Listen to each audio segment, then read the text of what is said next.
Terima kasih yang sebesar-besarnya yang sampaikan kepada kita semua atas kesempatan waktu dapat berjumpa lahir dan sekaligus yang sebagai ungkapan pertama ya, perkenalan dari beliau ya, untuk dan seperti apa oleh karena itu kesempatan waktu sebelumnya yang sampaikan kepada Pak kepada yang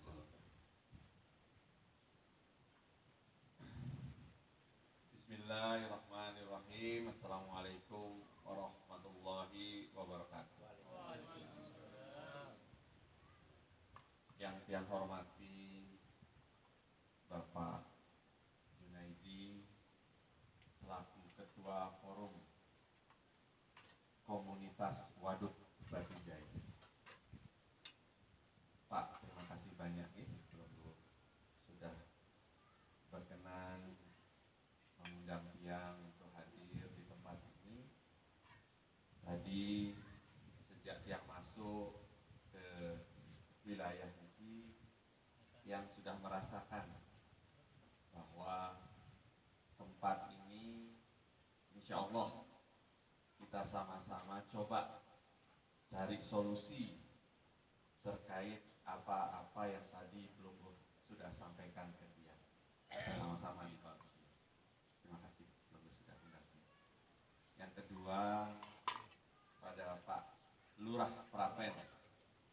Ini Pak Iman ini baru yang kenal tadi, tapi mungkin karena jiwa beliau ini sebagai Pak Lurah yang punya jiwa pariwisata, jadi rasanya cepat akrab. Nah, memang harus kuncinya begitu kalau mau jadi lurah, tidak pernah janjian. Nah, tapi tiang yakin, tiang pernah lihat belum di mana, tapi mudah-mudahan insya Allah ketua. Ya, terima kasih banyak Pak Lurah, belum juga berkenan hadir di sini sebagai tuan rumah atau sebagai tamu nih juga? Oh, tamu.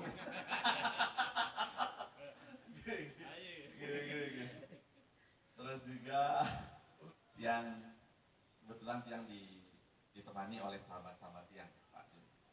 Ini sahabat yang Pak Erwin. Beliau ini pengusaha muda dan sering menjadi teman diskusi tiang terkait banyak hal. Beliau juga adalah ketua Gekraf.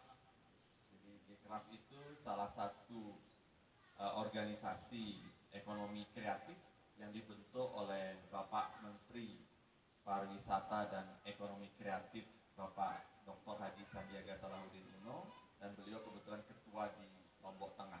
Jadi pelonggo-pelonggo semua kalau bicara tentang industri ekonomi kreatif, nah beliau ini kepanjangan tangan daripada Pak Menteri di Lombok Barat. Lalu juga ada yang paling kiri itu, nah itu Abah Mehmet yang sering panggil. Abah Mehmet ini adalah sahabat tiang dan juga guru tiang. Kenapa yang sampaikan begitu? Karena dari beliau inilah tiang bersama-sama, alhamdulillah Pak Jun, Pak Lurah, bersama kawan-kawan para pelengsir, tokoh-tokoh adat budaya sepulau Lombok, kita berhasil, alhamdulillah, menjahit buku Dende Mandalika, yang kemudian buku itu dilaunching oleh Bapak Menteri Pariwisata dan Ekonomi Kreatif di Jakarta,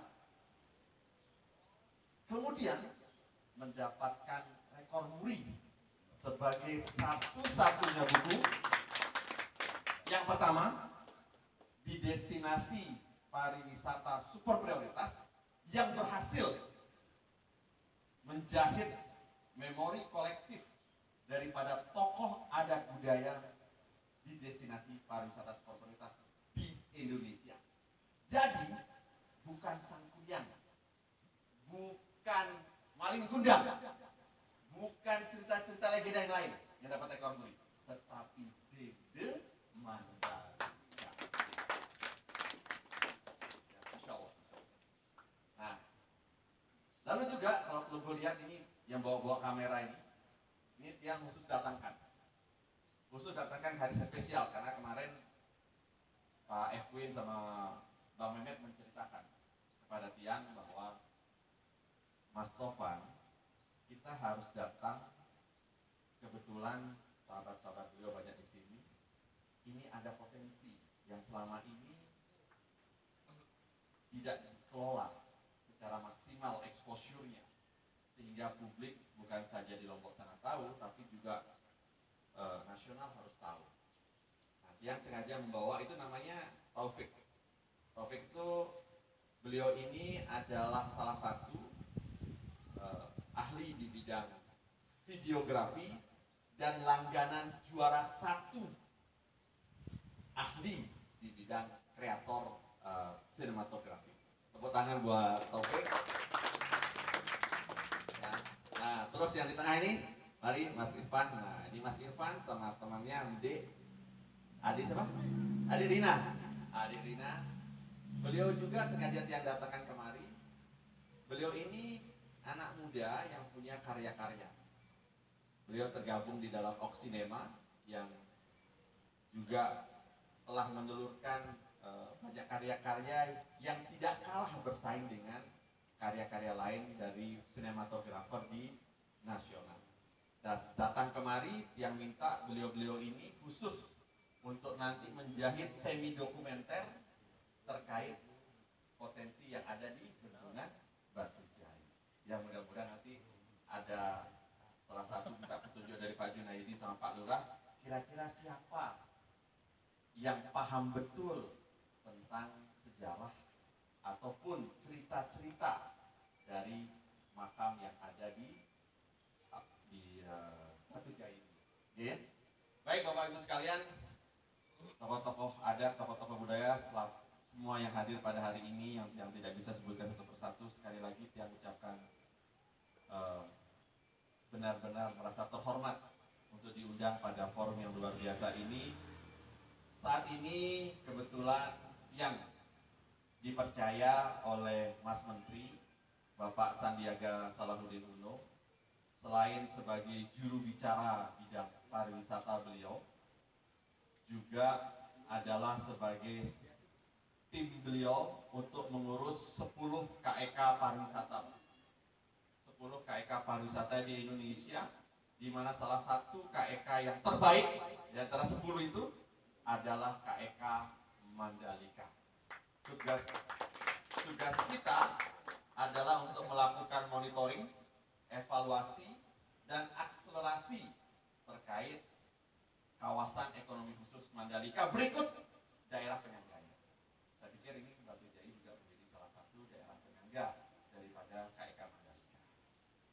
Baik, bapak-bapak, ibu-ibunya nggak ada ya? Ibu-ibunya di dapur. Bapak sekalian, sekarang yang coba bedah, yang coba berbagi pengalaman, yang coba untuk kita bisa sama-sama cari solusi. Tentunya paling paham tentang daerah ini tentunya perlu bersama. Tetapi kalau kebetulan yang ini ekspertisnya di bidang pariwisata, kreatif strategic in tourism, jadi saya akan mencoba meneropong kawasan lingkar daripada Waduk Batu Jaya ini dalam perspektif itu. Saya tadi bicara dengan Pak Junaidi, saya tadi bicara dengan Pak Lurah. Terus tadi di Pak Ruli juga tadi sempat bicara banyak juga. Saya coba menggali insight. Saya tadi malam, saat semalaman sampai dini hari, saya cari literatur tentang tempat ini. Masuk makam tadi. Saya cari literatur. Bapak-bapak, kalau bicara tentang pariwisata, itu yang paling kuat, yang paling utama adalah tuntaskan problem di destinasi. Tuntaskan. Apa problem destinasi itu? Yang paling utama, pertama rumusnya itu 3A. Yang paling sederhana. 3A. Pertama, akses. Datang kemari ini gampang nggak aksesnya? Gampang ya tadi ya Pak ya? Akses pastikan dia mudah. Kalaupun ada dia tidak bisa didatangin oleh oleh mobil atau oleh kendaraan roda dua, pastikan ada adventure di situ. Ya. Satu, aksesnya. Kedua, baru bicara atraksinya. Desa Prapen, Desa Tiwugali, Kelurahan Prapen, Kelurahan Tiwugali, dan desa-desa selama yang ada di sini harus tahu betul apa yang menjadi atraksi dari daerah ini. Nah, atraksi itu macam-macam. Ada culture-nya, ada budayanya, ada alamnya, ada yang dibuat. Sekarang logo semua mau fokusnya di mana? Apa di culture-nya, apa di alamnya, atau di buatannya, atau kombinasi daripada itu. Ketika datang ke makam Batu Jai yang ada di tengah, makam Tanjung Beru atau makam Bidas, betul Pak ya? Makam Bidas, saya bisa merasakan situasi spiritual yang mendalam. Yang menyambutnya, juru kuncinya, itu. Jadi jelas ada story yang dibangun. Ada skenario yang dibangun. Jangan orang datang, tapi ya tidak ada story, tidak terasa apa-apa ya biasa-biasa saja. Karena wisata itu harus bicara kesan, Pak. Keberhasilan destinasi wisata itu ketika wisatawan pulang, dia tidak berhenti di kepala. Nah, baru yang terakhir itu namanya akselerasi. Akselerasi itu apa? Handphone ya Bapak. Promosi, digitalisasi, media. Itu yang menunjang akselerasi daerah ini. Bapak sekalian, Batu Jai.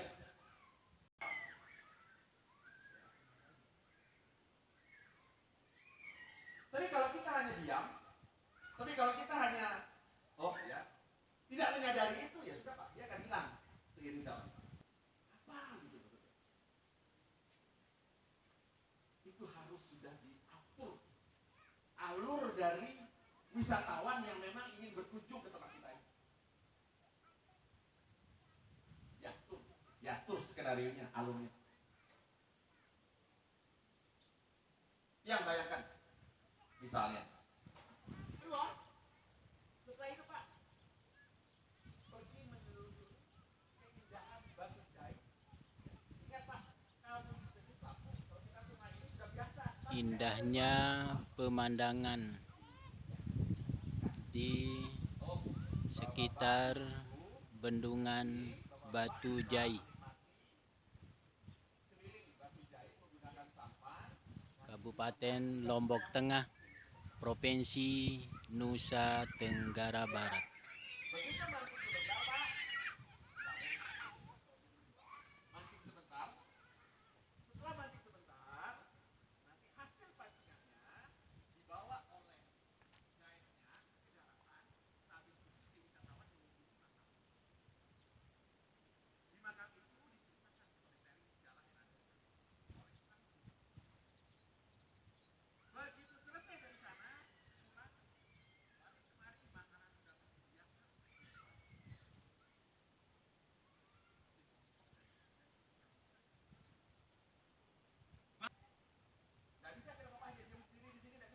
Tidak mungkin ada orang tahu makam itu kalau tidak diekspos. Nanti kalau murid yang usulkan, kalau yang lihat kan wajah-wajahnya ini lebih kurang sama. Yang ini kita ini sudah tahu.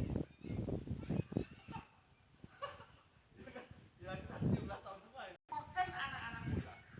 Forum komunikasi Wonok, ke Pak Lurah, Bapak Kepala Desa, kumpulkan. Undang si Taufik, undang si Irfan. Berikan perhatian kepada anak-anak muda yang ada di desa. Bagaimana membuat desanya itu bisa terekspos. Kalau itu sudah dilakukan Pak, itulah asal mula.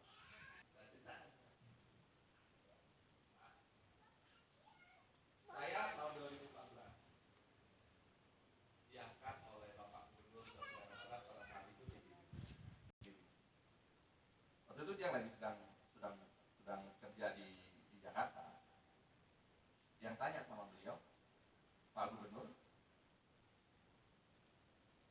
dua hal yang minta ketika Bapak menunjuk saya sebagai Ketua Badan Promosi Pariwisata Daerah.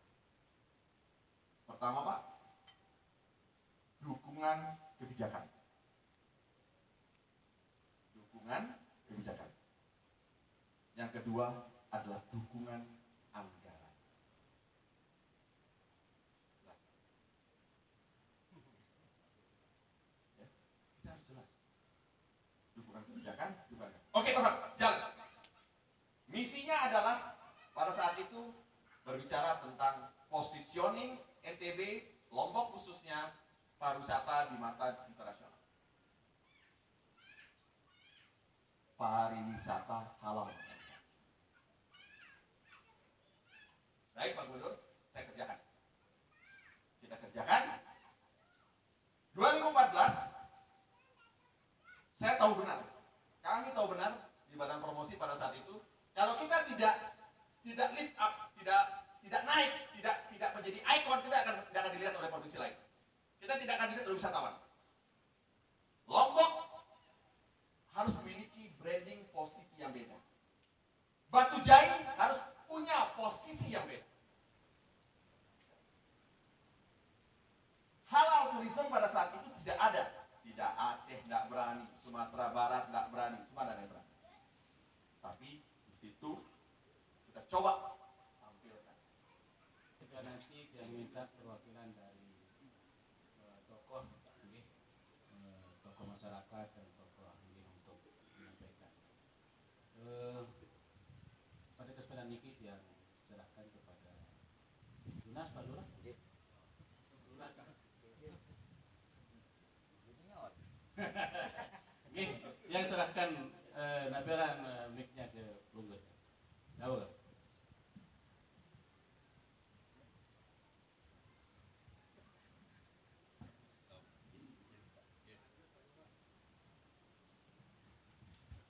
Assalamualaikum warahmatullahi wabarakatuh. Yang sama-sama dihormati Bapak Taufan Rahmadi dan rombongan. Yang hormati juga Kakanda Lurah Timogali. Selamat datang. Kalau beliau tidak hadir mungkin tidak jadi saya diskusi Pak. Tapi kan tuan rumah hadir.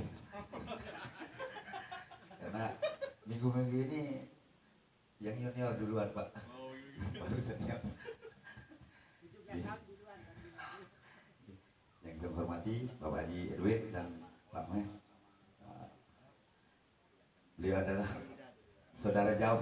Ya, alhamdulillah bisa hadir tadi di akhir pertiang dikira hadir. Yang saya hormati Kakanda, Pamanda, para sesepuh, ada sesepuh agama, singkatnya para hadirin yang dirahmati di acara ini. Pun tanpa adanya kolaborasi dari BWS, kelurahan, pemerintah daerah, mungkin itu pusat ya Pak, nggak akan mungkin. Ujung-ujungnya karena kami dari kelurahan, anggarannya diatur lewat pemerintah, jadi itu yang membuat kendala. Kalau secara mimpi itu Pak mungkin lebih juga mimpi saya ya Pak Taufan ini, seperti bendungan ini, bendungan Batu Jai. Makanya tadi saya pas kita ngobrol, mungkin orang menganggap tanggul ini musibah Pak, kalau saya menganggap ini berkah. Tuhan kan izin menyampaikan untuk kolaborasinya kita, karena di sini ada Pokmas juga. Jadinya kemarin kami mengadakan sama beliau hari jadi ulang tahun Prapen. Nah, bagaimana membuka pola pikir mindset masyarakat kita, baik kami dari Prapen. Jadinya saya izin untuk itu konsepnya biasa Pak, mengajak masyarakat memiliki kegiatan itu bersama. Jadinya puncak acara itu adalah jalan sehat, mengelilingi wilayah Prapen dengan menghadirkan wakil bupati. Ini kenapa ini? Nah, akhirnya saya jelaskan, yang semua ini adalah wilayahnya BWS. Saya mau bangun apapun tanpa seizin BWS pun itu tidak bisa, karena saya tahu konsepnya BWS ada penataan. Nah, apalagi apalagi sekarang di depan kantor kami ada lagi penataan.